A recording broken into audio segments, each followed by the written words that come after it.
자, 이제 신고가 가짜로 못 올리게 됐으니까 부동산에서 어떤 식으로 사람을 낚을까요? 근데 저희가 이제 자전거래 이야기를 했었죠. 자전거래가 뭐예요? 자전거래가 뭐예요? 이렇게 생긴 걸 보고 와, 저게 뭐야? 저게 자전거래. 죄송합니다. 죄송합니다. 개드립 한번 쳐봤어요. 자전거래란 장난질 치는 거죠. 예를 들어서 예전에 한 부동산에서 예를 들어서 정확히 얼마인지는 기억 안 나니까 대충 이야기를 할게요. 2억짜리 아파트가 있어요. 이거를 딸에게 3억에 넘기고, 그 다음에 또 다른 친인척에게 또 한 3억 5천에 넘기고, 그러면서 저기 실거래를 계속 띄우고요. 등기 치는 것을 미룰 수 있죠. 그러면은 그 다음에 누군가가 3억 5천에 살 수가 있다.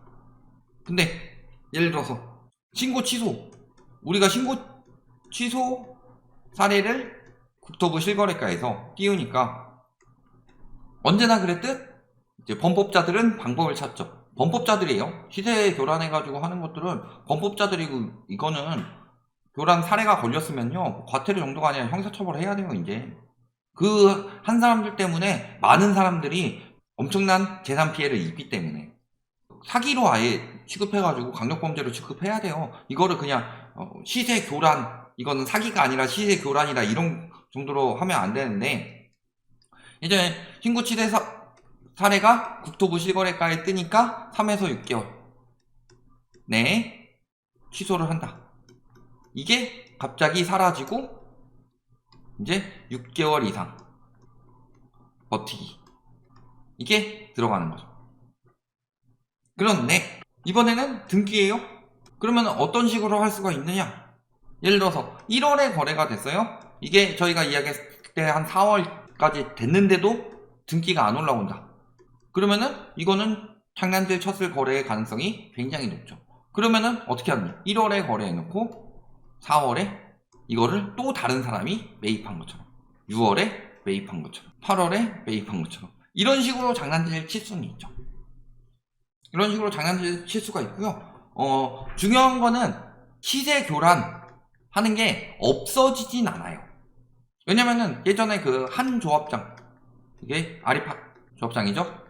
이 사람이 한 이야기가 뭐다? 한 17억대 나와 있는 것들을 다 담합해가지고 매물을 집어넣고 다 20억 이상으로 올린 다음에 여기서 한 건이라도 거래가 뜨면은 이것을 기사화시킨다. 그래서 아리팍이 사실은 그렇게까지 비쌌던 아파트가 아님에도 불구하고 지금 엄청 비싼 아파트로 인식이 되고 있는 거죠. 한번 통했어요. 근데 아직도 그게 통하고 있죠. 아직도 아리팍이 싸다고 느끼는 사람이 있어요? 주변 아파트에 비해서? 한 번만 통하면 돼요. 이런 짓거리는 언제든 또 할 수 있어요. 이것도 잡아내기 쉽지 않을 뿐더러 단번만 단단하게 되면요 시세 조작하는 거는 쉽습니다.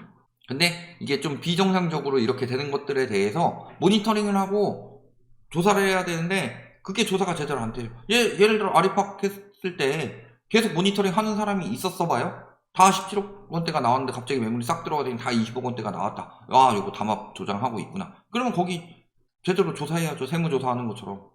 그게 아무런 그것 없이 나올 수가 없는 거고, 분명히 조장하는 사람들이 있었는데 그런 것들을 파악하지 못하고 검토하지 못하니까 계속 나오는 거죠.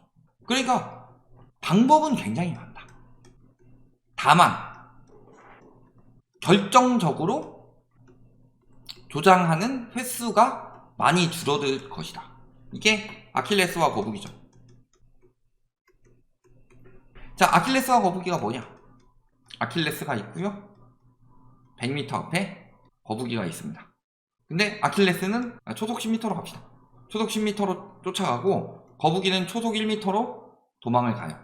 그러면 이 아킬레스는 이 거북이를 잡을 수 있다 없다? 우리 저기 방정식으로 했을 때 언제 잡겠느냐? 10x 마이너스 100은 x 해가지고 x는 9분의 100 해가지고 9분의 100초 후에 잡을 수 있다. 이런 식으로 방정식으로 풀 수 있겠지만 이 아킬레스와 거북이 이론은 이거죠. 아킬레스가 100m를 쫓아가면 거북이는 10m를 도망을 갔을 것이다. 그죠? 거북이 그리기 힘드네. 그 다음에 아킬레스가 또 10m를 쫓아가면 거북이는 또 1m 도망갔죠. 아킬레스가 1m를 또 쫓아가면은 거북이는 0.1m 도망갔죠. 0.1m 쫓아가면 거북이는 0.01m 도망갔습니다. 그래서 아킬레스는 계속 거북이를 잡을 수 없다. 이게 아킬레스와 거북이 이론이에요.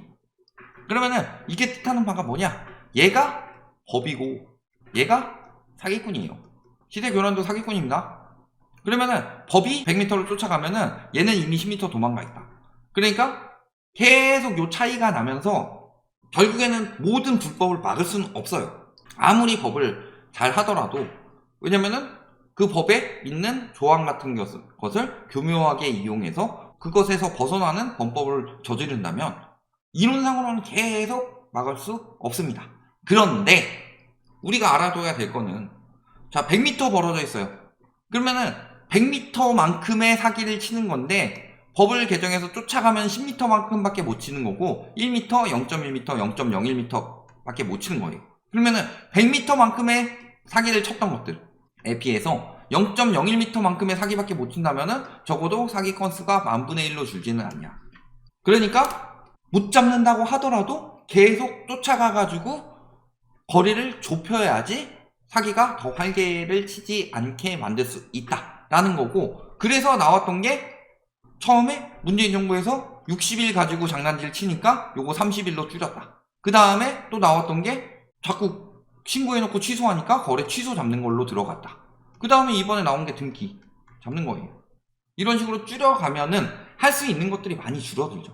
그래서 문재인 정부에서도 이제 그런 걸 했었잖아요. 다주택자들 대출 안 내준다 하니까 임대사업자 통해서 대출 받는다. 그러니까 요거 임대사업자 쪽에 대출 막아버리니까 그 다음에 또 매매사업자 또 막아버리니까 그 다음에 나오는 거는 전세스와핑. 전세스와핑이 뭐냐? 자, A 아파트의 소유주는 기혁씨이고 B 아파트의 소유주는 니은씨이고 이 사람들이 집을 사서 들어가려고 했는데 대출이 안 나오니까 기혁씨는 B의 세입자로 들어가서 대출을 받고 니은씨는 A의 세입자로 들어가서 대출을 받는다. 이게 전세스와핑이잖아요. 이런 식으로 피해갈 방법들은 계속 나오고는 있다. 그런데 그렇다고 하더라도 그런 예를 들어 전세 스와핑을 하려면 둘이서 그래도 서로 믿을 만한 정도가 돼야 되죠. 그렇게 하기 위해서는 아는 필요한 사람이 있어야 돼요. 그 전에는 매매사업자, 임대사업자 등록하면 되고 그 전에는 그냥 대출 받으면 되니까. 그러니까 이런 식으로 계속 좁혀 나가는 거죠. 그러니까 신고가, 장난질은 아까 이야기했지만 전체적으로 담합을 해서 할 수도 있고요. 아니면은 지속적인 이제 자전거래를 통해서 할 수도 있고, 아니면은 이 시세를 올려가지고 얻는 이득이 굉장히 크다고 느꼈을 때는 실제로 장난질 쳐놓고서 등기까지 칠 수도 있죠. 물론 등기 쳐가지고 시세가 안 오르면 손실을 보겠죠. 이런 경우도 할 수는 있습니다. 과태료 생각 안 하고 사기치는 인간들도 있는데 등기 쳐가지고 얼마 나가는 거를 통해서 이거를 얼마나 더 시세를 올려가지고 수억에 막 등기 쳐가지고 한 몇천만 원 나가는데 수억의 이익을 볼 수 있다 라고 하면 할 수도 있죠. 그런 것처럼 방법은 계속 나올 수가 있습니다. 다만 이번에 정한 것들을 통해서 토대로 사기를 어느 정도 막을 수는 있다. 그리고 등기를 안 치고서도 계속 버틸 수는 있죠.